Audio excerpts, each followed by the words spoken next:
know it's not the team result that you guys are looking for, but on an individual level, there's been some success for you here in these last couple of games, especially offensively.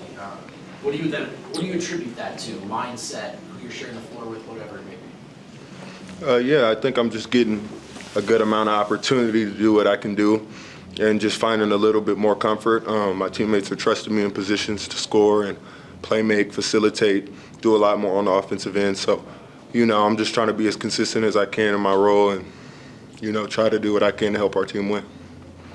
Could you get a sense, just second out of back-to-back, you guys are coming back to Denver, just about the fatigue level from the team, especially just in that second half, trying to keep up with a team like Chicago that's running up and down the floor the entire game?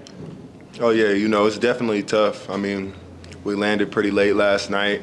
We had a game almost, less than 24 hours before this one today. So it definitely, the fatigue weighs on us, especially kind of being shorthanded as well, not having some of our guys. So it's definitely tough playing against a team like that, especially who plays so fast, especially after makes, misses, everything. Like, big shout out to them. They played a brand of ball tonight that was really hard to guard. So super hats off to them. They played a great game. Did you have any conversations with the refs after that overturned call where White kind of goes backwards into you? And if so, what was kind of the explanation? I didn't talk to, they weren't trying to talk to me tonight. I don't know. I guess that I said something that wasn't okay to them. But after that, I just kind of tried to keep my comments to myself. I was confused by how I could get head-butted and the foul would be on me. I guess they're insinuating that I fouled him with my face. I don't get that, but, it is what it is, and we got to move on from it. They call what they call. That's what it is. If you could show up one thing for the playoffs that would give you guys the maximum ceiling for the playoffs, what would it be?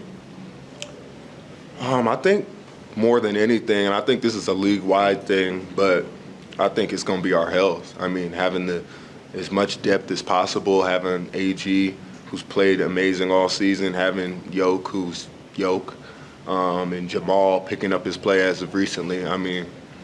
Those guys are really hard to deal with, and it's going to be hard to game plan against our team if everybody's healthy and that we can use our full team. So I just think that we have more depth than people think, and our team is better than what people think. I think that we could match up with anybody. So I'm just happy to, be rounding out this season and get to the point where it really matters because we're built for that. So do you think seeding even matters then into the playoffs? It definitely matters. We're trying to win as many games as we can and put ourselves in as best position as possible. But I'm not one really to look at the seeding and things like that. I just go out there and whoever's on the other side, I go at them and I compete. There's definitely matchups that are better than others for us, but I think that when that time comes, there's nothing we could do to control it. We just got to go out there and play and just try to be the best team in the league. What's it like the week, assuming you're not in the play-in, and you're seated wherever you're seated, what's that week like getting ready for the playoffs? Is that where you can rejuvenate a little bit, refresh a little bit? 1,000%. It's a little bit of time for guys to rest their bodies a little bit after a long, tedious season, but it's also just, getting ready mentally for what the playoffs are. It's way more physical, it's way more attention to detail, and I think it's just way more intense basketball in general. So I think that we all just gotta, take that time to really lock in and focus, especially on what the coaches are telling us and what's our best, path to winning. But I think that it's definitely something that, it would be good for us to get some rest. You were really forceful in transition today. I got to the line 4 separate times. What sort of things have the coaching staff been just sort of like telling you and teaching you? They kind of just been telling me to, be myself, play my game. I think that that's something that I'm super capable of on a night-to-night basis. I definitely got to pick up my rebounding because I got a lot of opportunities to do that because I had the ball in my hands to kind of start the break, and I think that was good for us. I definitely got to do my part in being more aggressive and taking advantage of those opportunities when they come, but my teammates found me in stride, and tonight I was just trying to be aggressive and attack. So, yeah. Peyton, right when you came back from the injury, it felt like for the first week or two, like consistency was kind of a challenge for you, but these last 5 games have all been, feels like pretty solid from you. What do you chalk that up to? Was it just like there rust, or were you not like fully feeling 100% right when you came back? Yeah, a little bit of rust, a little bit of, hadn't played for a while, so my conditioning wasn't as good as it is now or as it was before I got injured. But for me, I never want to give myself excuses, so I was just, I was irritated by, it not being as consistent as I wanted it to be. But I think now I've got myself in a groove, and then I also took that big old brace off. That was slowing me down a lot. And, you guys know I got a more refined game. So I was just, I felt like I was being held back by that a little bit, but, it was just for safety precautions. So I think now I'm just moving better condition, mind in a better place.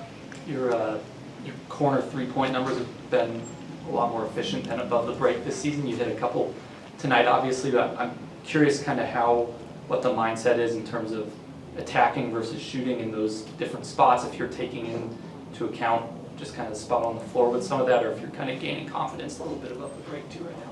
Well, yeah, I feel like since I've been back from injury as well, I've played a lot more at the three, giving me a lot more, space to attack from above the break, as you mentioned. And it's definitely different attacking off the dribble from the wing as opposed to the corner, just more space, not as clogged up, and I'm not playing against the out-of-bounds lines. But, my corner three-point numbers are definitely better than my above-the-break numbers, but I also shoot probably more. I'm also probably in the corner more, so I think that correlates. And I think I'm a great shooter all around, so I'm going to just continue to sharpen my game and get better. Take one more. 9 games left. What's one thing you as a player individually want to continue to hone before the playoffs come about?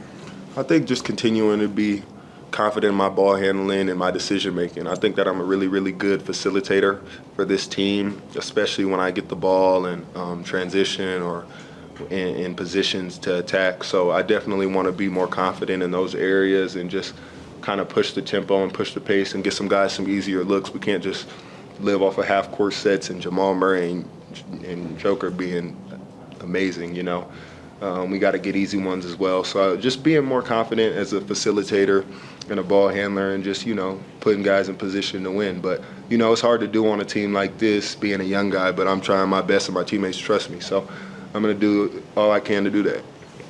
Thanks, Peyton. Thanks, Peyton. Thanks, guys.